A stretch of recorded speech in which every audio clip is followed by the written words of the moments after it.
70%, ce n'est pas une statistique, c'est un avertissement que la plupart des gens n'ont jamais entendu et que presque personne n'a compris avant qu'ils ne soient déjà en train de façonner l'issue d'une guerre commerciale.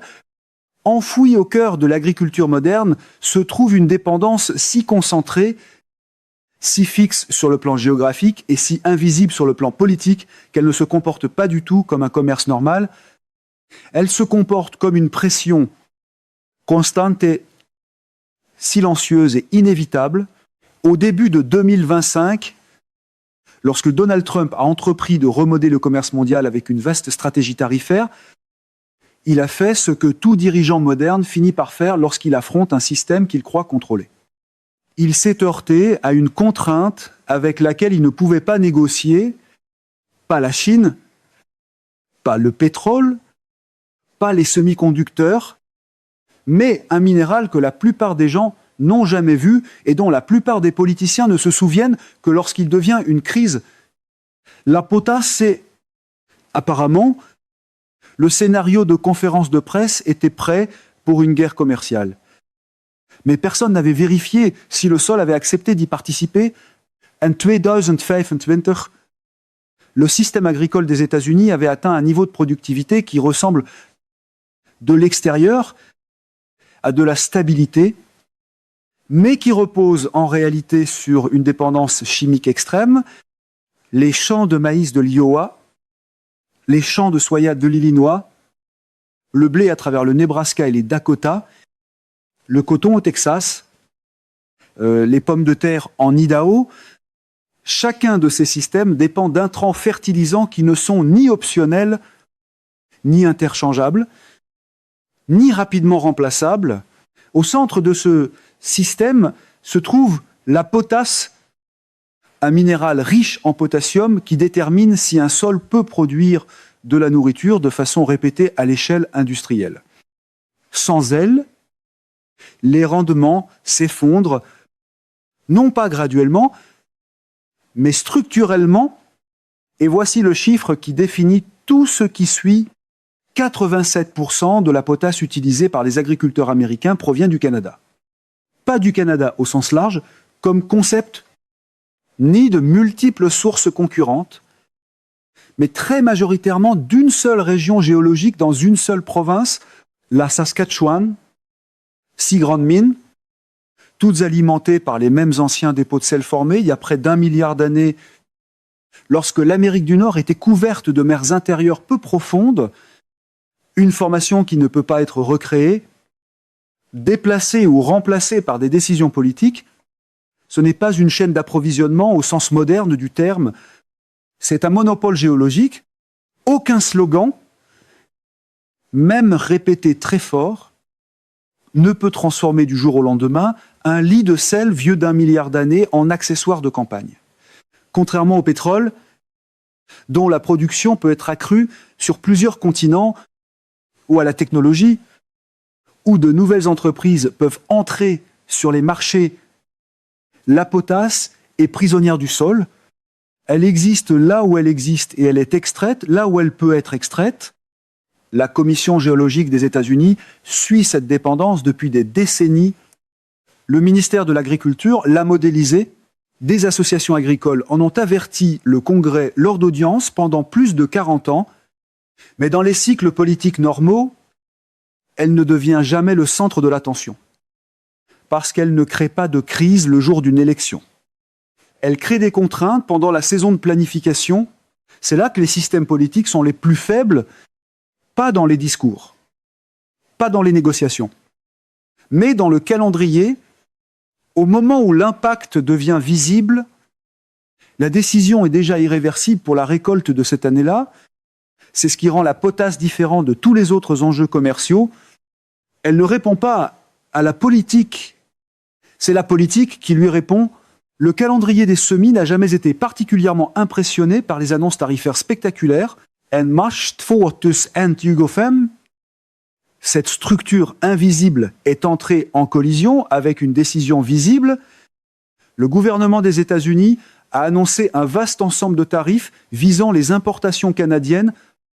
La politique était présentée comme une correction économique, un rééquilibrage du commerce, une démonstration de levier. Parmi les produits visés se trouvait la potasse canadienne. Sur papier, cela ressemblait à une escalade routinière dans une longue stratégie commerciale entre deux économies proches. En réalité, c'était un test de pression directe sur les fondations de l'agriculture américaine. Le système a réagi immédiatement, non pas lentement, non pas diplomatiquement, mais structurellement.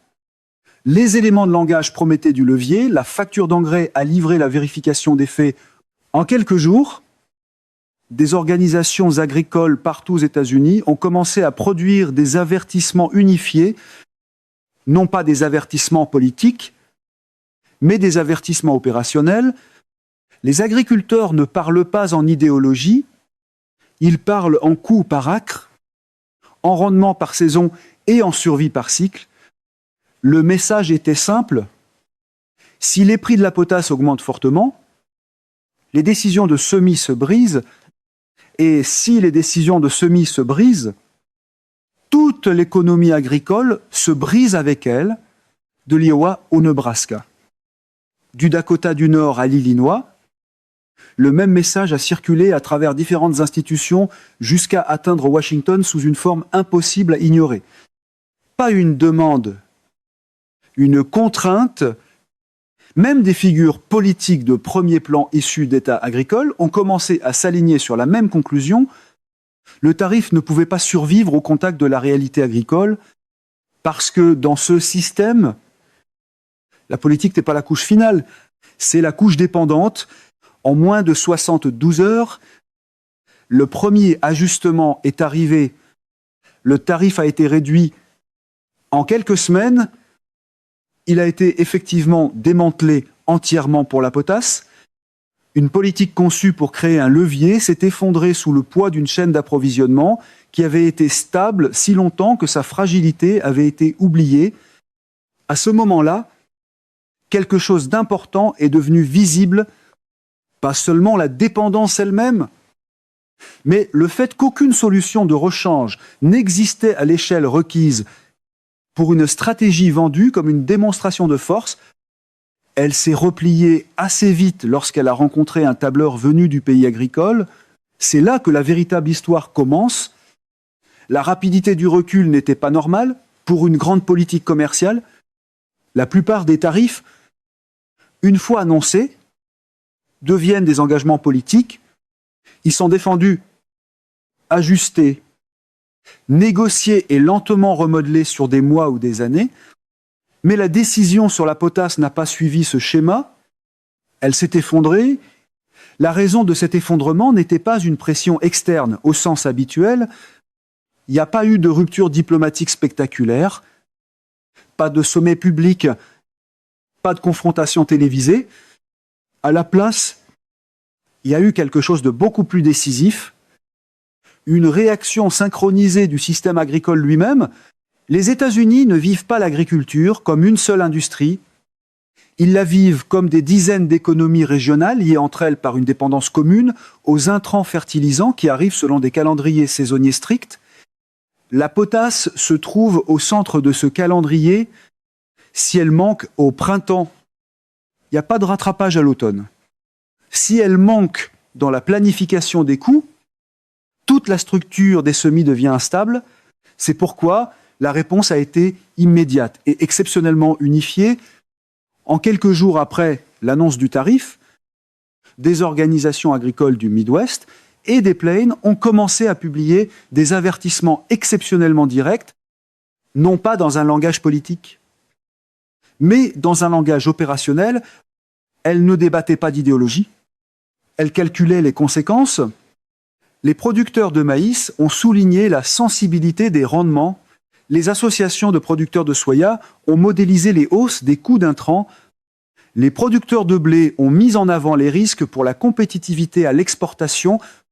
Les fédérations agricoles ont traduit tout cela en un message cohérent. Une instabilité des coûts des engrais à cette échelle ne peut pas être absorbée sans perte structurelle. Derrière ces déclarations publiques se trouvait une force plus discrète, mais plus puissante, un alignement politique au niveau des États. des sénateurs de l'Iowa, de Dakota du Nord, du Nebraska et d'autres États agricoles ont commencé à recevoir les mêmes briefings internes de groupes industriels et de conseillers économiques locaux. Ces briefings ne spéculaient pas, ils projetaient si l'approvisionnement en potasse devient contraint ou beaucoup plus coûteux, les marges agricoles s'effondrent en un seul cycle. Et dans ces États, la performance agricole n'est pas seulement une donnée économique, c'est une identité politique. C'est à ce moment que la situation a cessé d'être une discussion commerciale pour devenir un avertissement structurel, parce qu'au niveau fédéral, les tarifs sont des outils de négociation, mais au niveau des États, l'engrais est une condition de survie, et ces deux systèmes ne fonctionnent pas selon le même calendrier. Le système fédéral pense en semaines et en mois de cycle de négociation. Le système agricole pense en fenêtres de semi-mesurées en jours.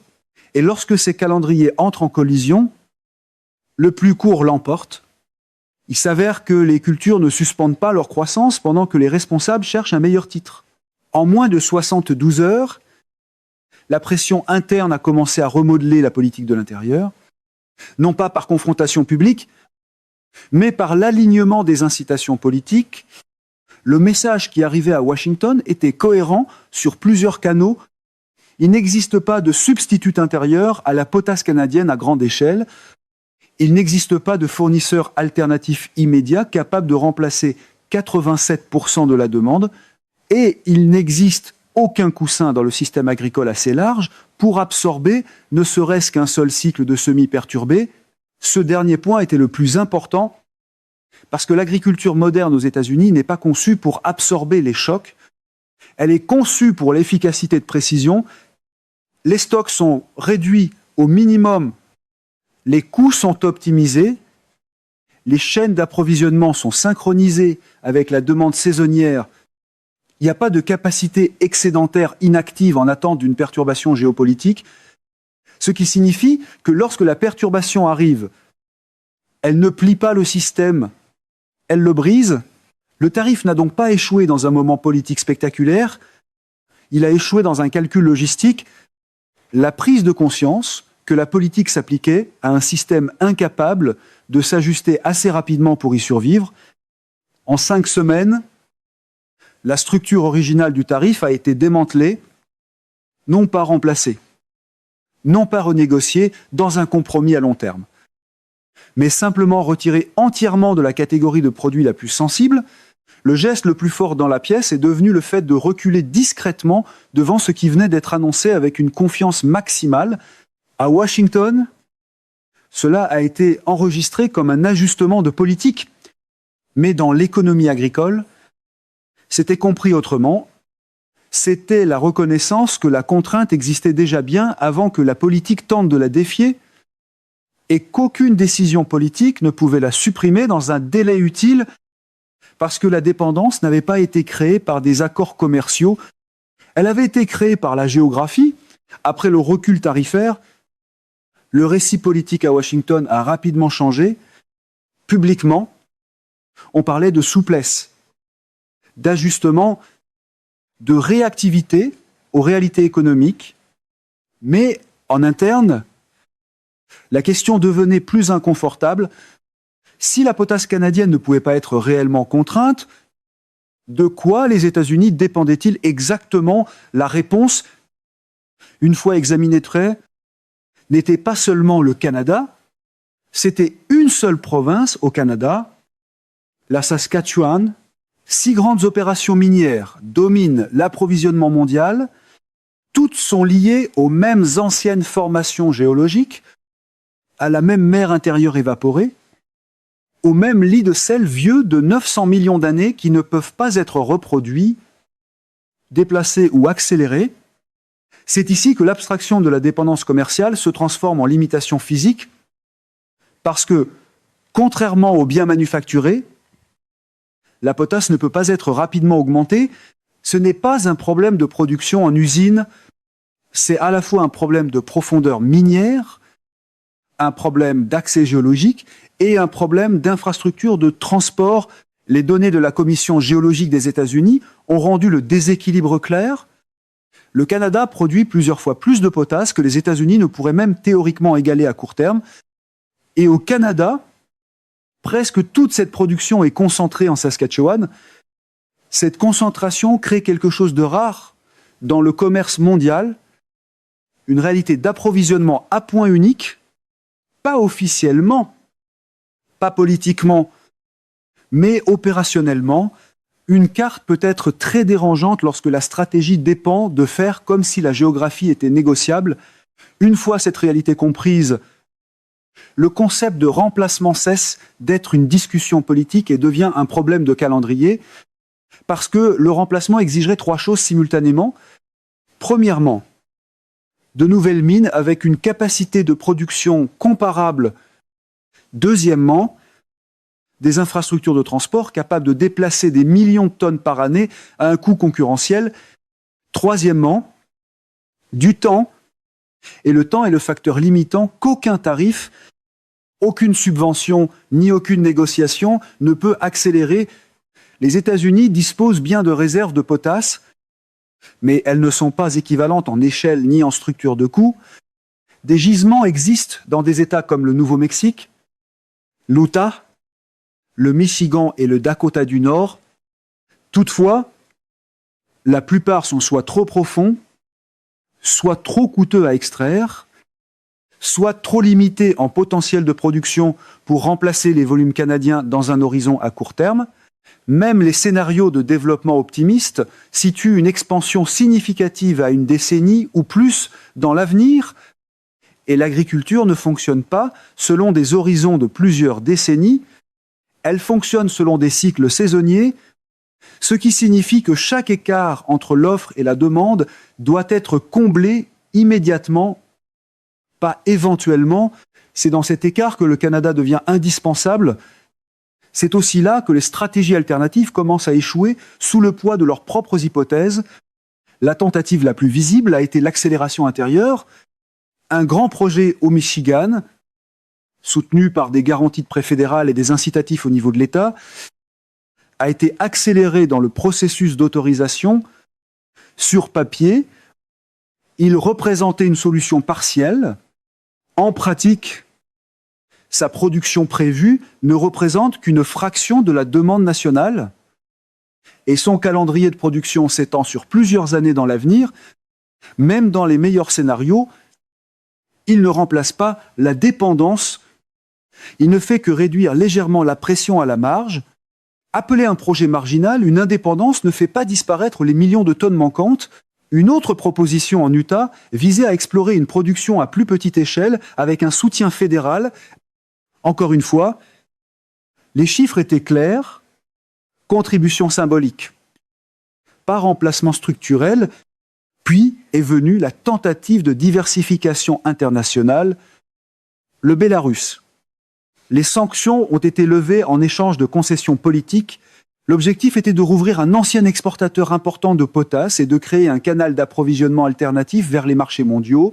Mais les chaînes d'approvisionnement ne sont pas de simples interrupteurs politiques. Ce sont des réseaux physiques. Des années de sanctions avaient déjà perturbé la logistique. L'accès aux ports par l'Europe avait été restreint. Les routes d'exportation s'étaient dégradées. Les contrats avaient été rompus. La capacité d'expédition avait été redirigée ailleurs.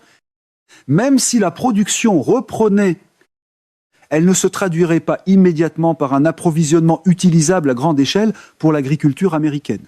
L'option du Bélarus a donc révélé quelque chose d'important. Même lorsque les obstacles politiques sont levés, les systèmes physiques ne se rétablissent pas instantanément. Ils se dégradent graduellement et se reconstruisent lentement, ce qui est l'opposé des cycles de demande agricole. À la fin de 2025, la conclusion au sein de plusieurs agences américaines était devenue de plus en plus alignée. Il n'existe pas d'alternative à court terme évolutive à la potasse canadienne, pas à cause de la politique, mais à cause des infrastructures, de la géologie et du temps.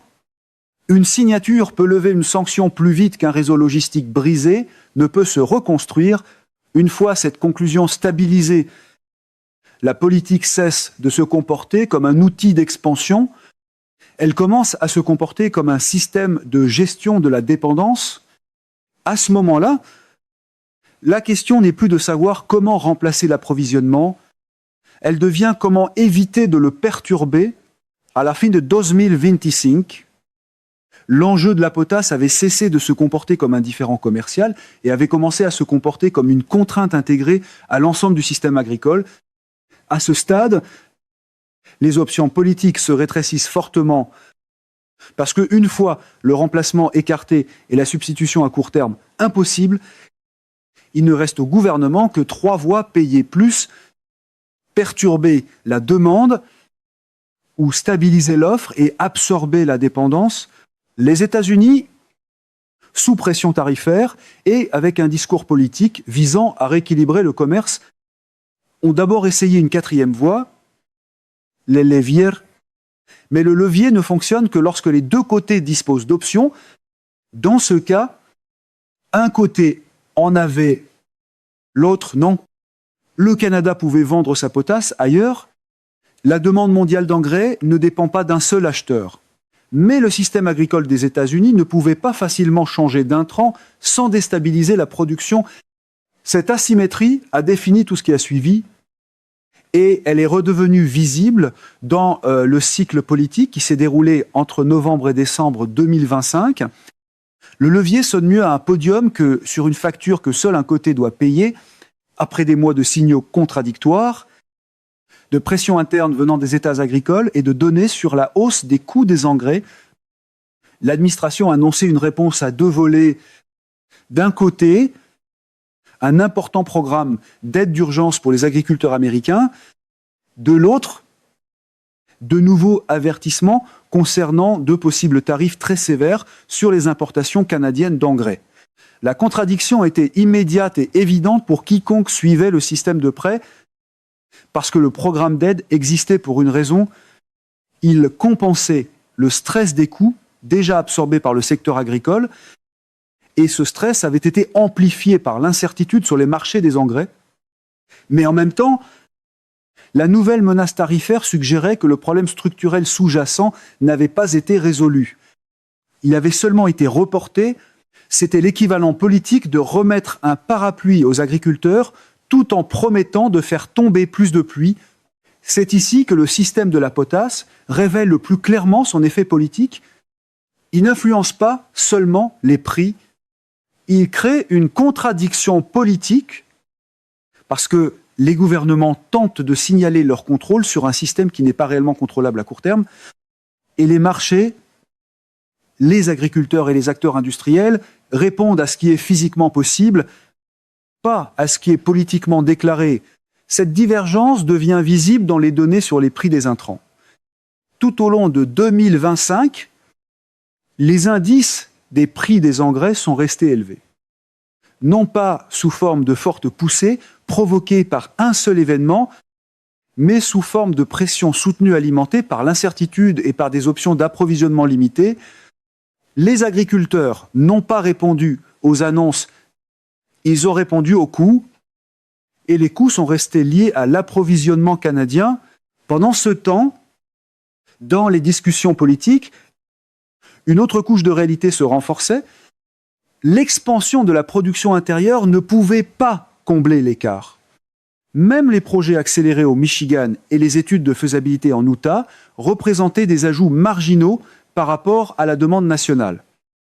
Pas une indépendance structurelle, et la diversification internationale, même activée politiquement, restait limitée par la dégradation des infrastructures et par des calendriers de rétablissement de plusieurs années. Cela a créé une boucle de rétroaction.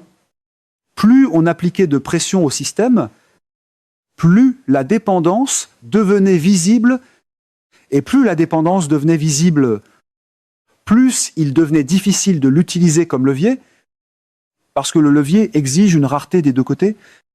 Mais dans ce cas, la rareté n'existait que dans une seule direction. L'offre était concentrée géographiquement, la demande était distribuée à l'échelle nationale et sensible au temps. Ce déséquilibre a produit une réalité politique constante. chaque tentative d'accroître la pression sur l'approvisionnement canadien se traduisait immédiatement par une exposition aux coûts à l'intérieur du pays. Et cette exposition n'était pas répartie également, elle était concentrée dans les États agricoles, des États qui sont centraux dans les résultats électoraux. Cela signifiait que le système de la potasse n'était pas seulement une contrainte économique, c'était une contrainte politique intégrée à la coalition au pouvoir elle-même. Le message tarifaire était censé voyager vers le nord, la douleur politique, elle, revenait sans cesse à la maison. En décembre 2025, cette contrainte avait déjà influencé plusieurs décisions en coulisses. Les propositions d'escalade tarifaire ont ralenti, les exemptions se sont élargies, le langage d'application s'est adouci et les récits sur les sources d'approvisionnement alternatives ont commencé à se déplacer vers un cadrage à plus long terme plutôt que vers une substitution immédiate, parce que le cadrage immédiat avait déjà été testé et avait déjà échoué dans les conditions du monde réel. C'est aussi là que la position de Mark Carney devient structurellement pertinente, pas à cause d'une confrontation, mais à cause de l'absence de confrontation. La politique canadienne n'avait pas besoin d'intensifier publiquement l'enjeu. Elle n'avait pas besoin de répondre avec une rhétorique équivalente, ni avec des contre-menaces, parce que le système faisait lui-même le travail. La Saskatchewan continuait de produire. Les canaux d'exportation demeuraient stables, les flux commerciaux s'ajustaient à la demande sans perturbation. Parfois, la réponse la plus tranchante à une menace tarifaire bruyante consiste simplement à garder les trains en mouvement. Et dans cette stabilité, quelque chose d'important est devenu clair. La position la plus puissante dans un système contraint n'est pas l'escalade, c'est la continuité, parce que la continuité expose la dépendance plus clairement que le conflit ne pourrait jamais le faire. Et à la fin de 2025, cette dépendance était pleinement exposée.